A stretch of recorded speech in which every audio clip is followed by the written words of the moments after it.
number one, and you know, this is where the young generation have no idea how the year 1999, all of us made sure that our bank managers know us. Why? Because Y2K.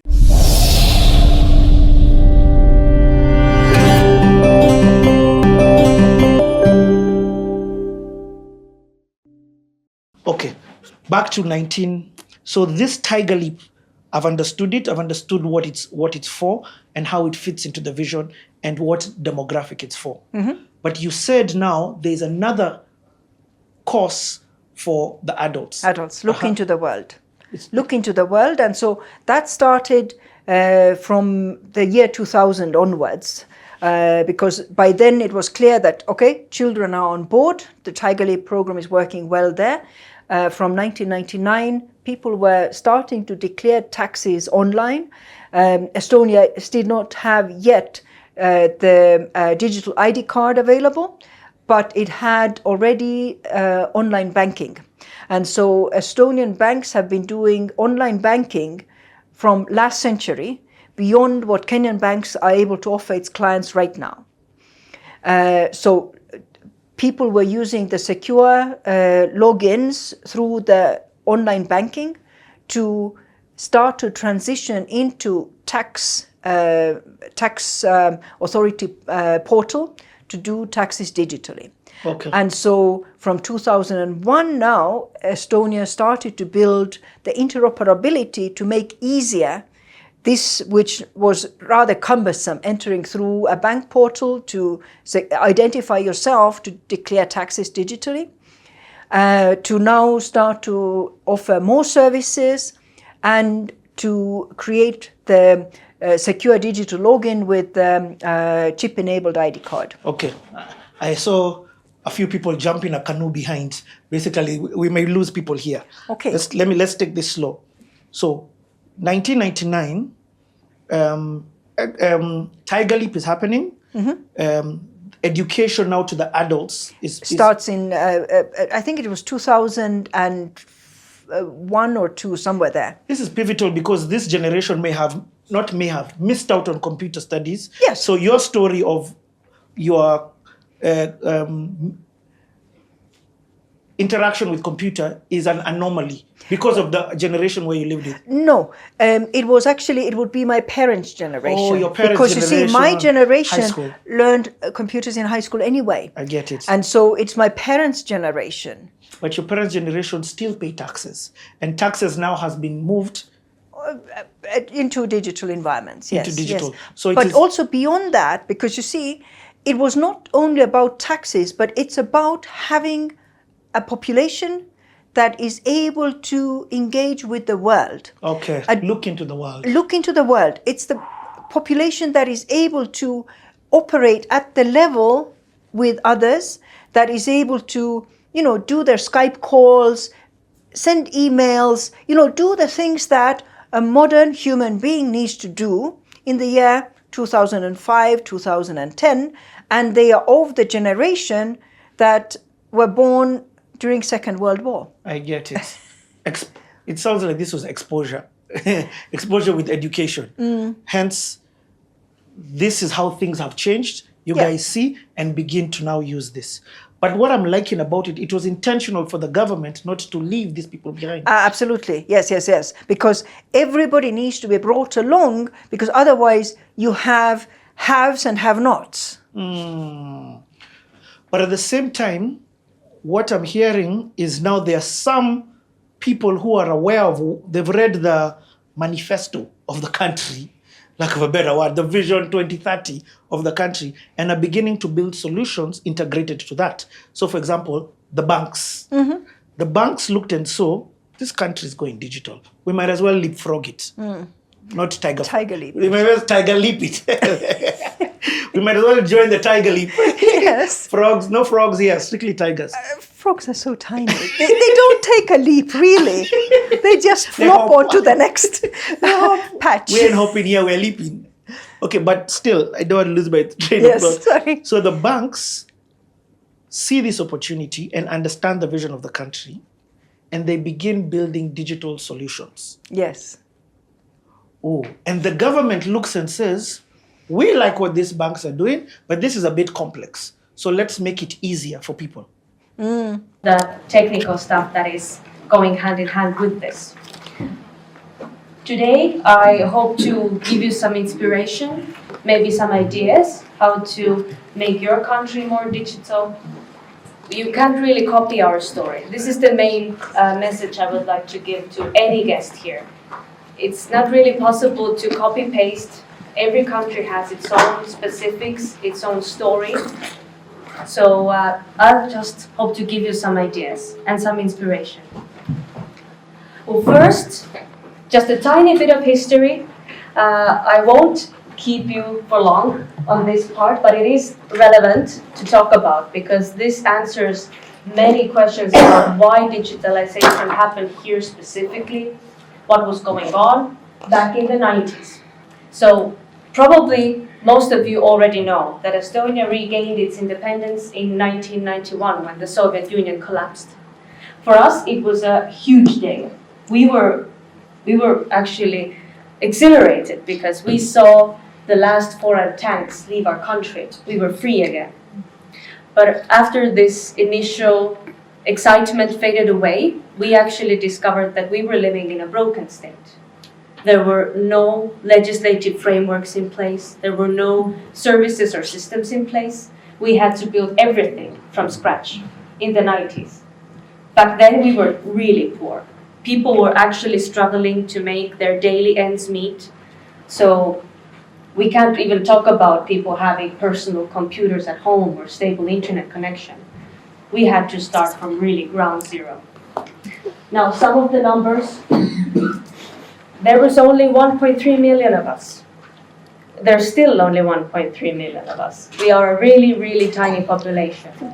And the area of Estonia is quite huge in that sense that there are a lot of people living in remote corners of Estonia, basically in the forest in the middle of nowhere.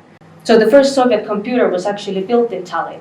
And the biggest computer park of the whole Soviet Union was actually in Estonia as well. And even though the Russians left and took their computers with them, the local IT talent stayed here. So there was this great combination in the 90s of the leaders who made the necessary decision that yes, we're going to go digital, and the specialists who knew how to make this happen. For example, with divorce and marriage. Divorce was, by the way, the last one to be digitalized. It means that we have made all the inconvenient and boring paperwork part digital. So if you're getting married, for example, all of the paperwork regarding who's going to change their name, what's going to happen with your properties in the future, that can all be done online, really conveniently. And you can just come together for the ceremonial part, the saying yes part, which I assume people probably want to get together for.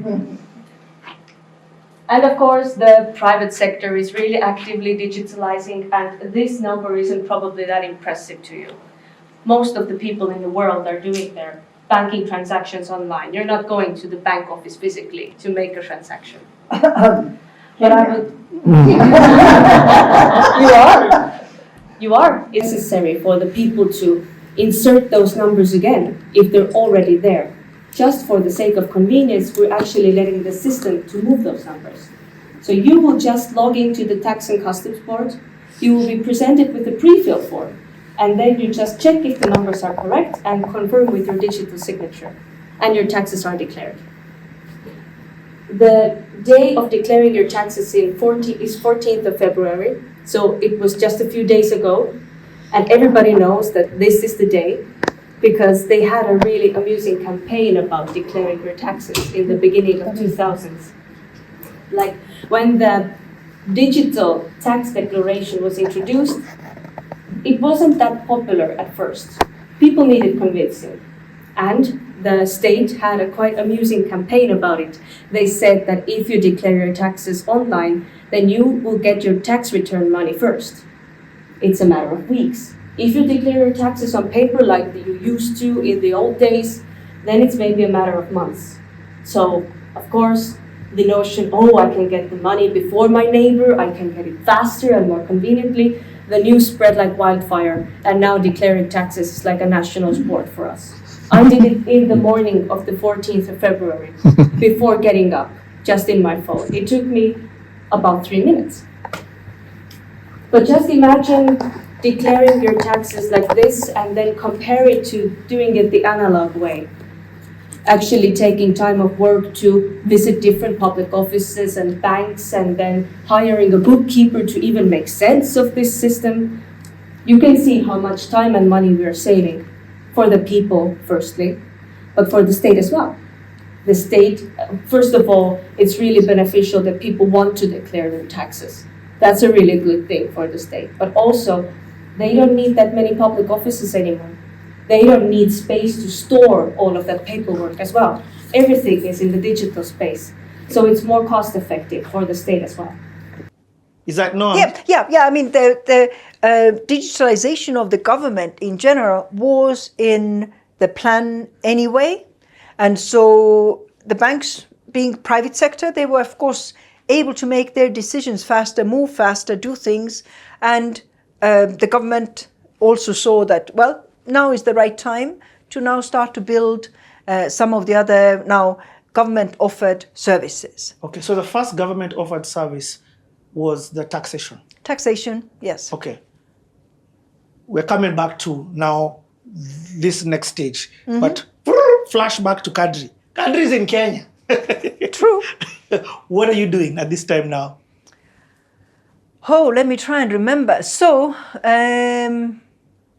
of course, turn of the century, number one, and you know, this is where the young generation have no idea how the year 1999, all of us made sure that our bank managers know us. Why? Because Y2K. And so at that point in time, because my son had turned 3 years old, meaning that he went to school and I went to work. And so I had worked in human resource development. I had worked, my love for technology, I worked in the paging services. You were in paging? I was in paging services. Which capital? What capital FM under you? No, paging services and Beeper Communications, the original paging company. Here in Kenya? Yes. Was it by any chance by a guy who has the name of Texas? From Greece? Well, no, he was from Israel. Okay. Actually, the main owners were from Israel, yes. So, you know, people have no idea what a pager was. Yeah, so the pager was... Before your mobile phone. Yeah, and you know, it was, you know, sometimes the joke was that it was a very good paperweight because it was a heavy piece of electronic equipment, and it was one-way communication, meaning that somebody, if they needed to get in touch with you, would send you a message on your pager. So the pager is only a receiving device. It does not have the ability to transmit out. And so you would be able to send a text message saying, you know, I'm waiting for you at the, you know, Carnival Gate. Oh my God, Kadri. Do you know why I'm shocked? Yeah, tell me why. Do you know a guy called Prezo? Of course I know Prezo, and I sold to Prezo his pager. That's why I'm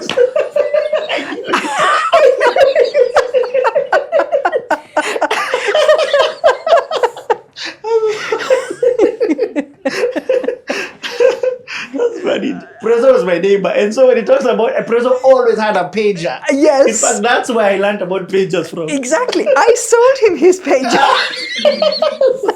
It's like this. It's a ball gum. And so... And explain to people, because Meg here thinks that you wrote from pager to pager. Yeah. How was the message sent? So, because that time, there were no mobile phones. Yes. They were landlines. Oh, no. Let me just come back. There were mobile phones, except you had to pay a deposit of 60,000 and then buy the handset, which was a basic mobile phone. I think the handset was about 74,000.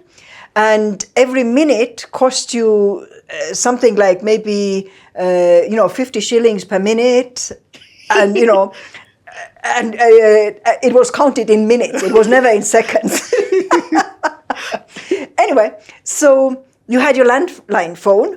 And so if you needed to catch up with somebody who was out there in the world, you picked up your phone, you called the paging services call center, and you said, I'd like to leave a message for pager number 2574.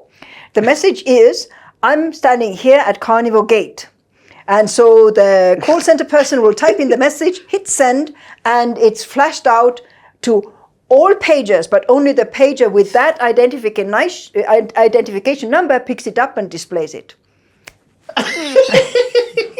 You had to send a text through voice message. Yes, yes. To a device that couldn't respond. Yes. That's crazy. First of all, it's so insane that you sold Prezo his phone. His pager. Yeah. He's the only one I ever knew that was the pager. Okay, so you're working now at this pager. Yeah, so that time I was at the paging services, and yes, we all panicked about Y2K. We all took our bank statement printouts, 30th of December to prove 1st of January that this is our money. And yeah, so it was an interesting period in the sense that number one, by now I had held 2 positions already, where putting hand to heart, those jobs I got because of my skin. Oh. Because, and very often when I go to Estonia or any other places, people ask me, is Kenya racist? And I tell them, yes, it is. And Kenya is racist because it discriminates against its own. In 3, 2, 1, let's go! Hey! What? We are in Estonia on a trade mission, and each evening, Preacher. we give you our thoughts. We're calling this session Pass the Spoon. Pass the spoon. All right. I hope you've been passing the spoon. Yep. So I'm going to start the spoon going around here. So, my thought for today. Today we were at Enterprise Estonia. Yep. That's true. And there's a part of Enterprise Estonia. It's like the equivalent of like the Center for Development, both locally and internationally. Right. The thing that got me today was the presentation we're given to about startup ecosystems. These guys have an ecosystem that helps and enables businesses to start up, specifically tech businesses, to thrive. But here's the catch. Guys. Yeah. The business sector, private sector, have a mafia. They use the word a mafia. Skype mafia. Mafia of people, okay, who pull investors, investor capital. So they do it, and then they make it available for the ecosystem. In other words, you, me, and we have no interest, all right, in benefiting, like us personally benefiting. But because of our integrity, because of our accomplishments and all that, we're able to pool capital, all right, and then make that capital available to other startups. I sat down and I said, you know what? So they're passing the spoon to others. They're passing the spoon to others. That right there. And for me, I'm just thinking, this is just a mindset shift. Mindset shift. Mindset shift, right? Mindset shift. To be able to accomplish this, passing the spoon, we gotta just, it's That's it. That is where it is.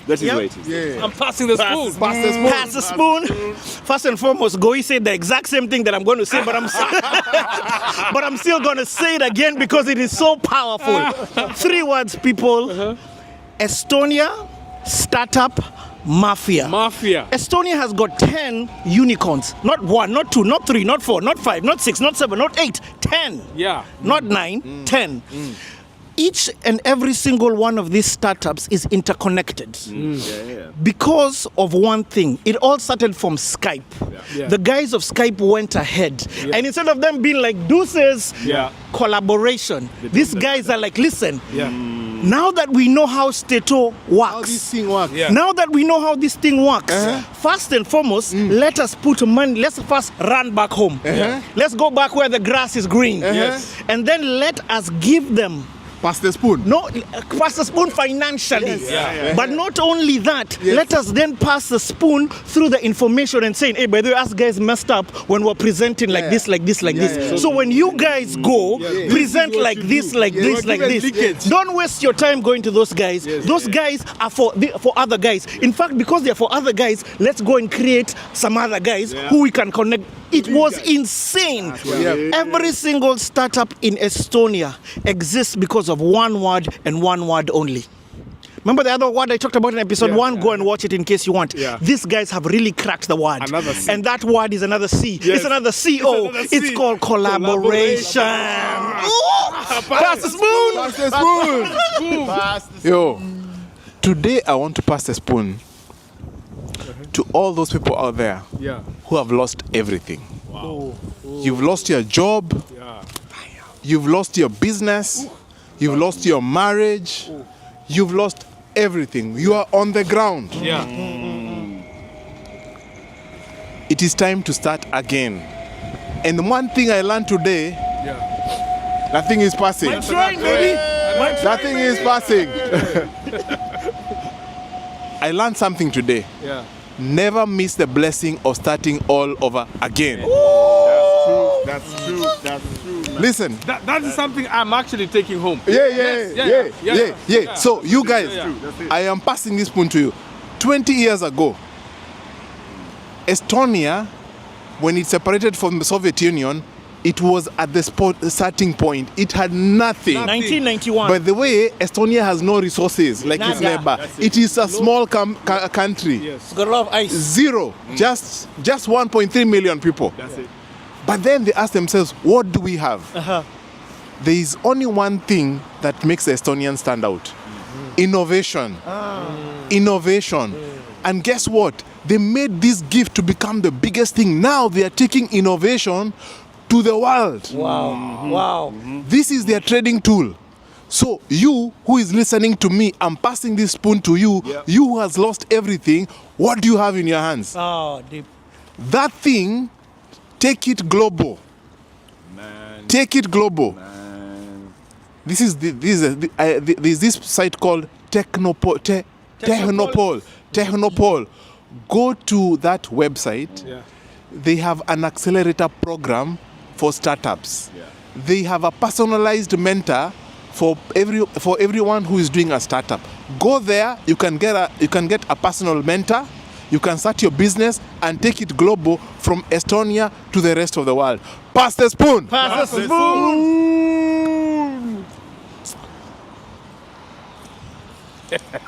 What you gotta say? It's all right.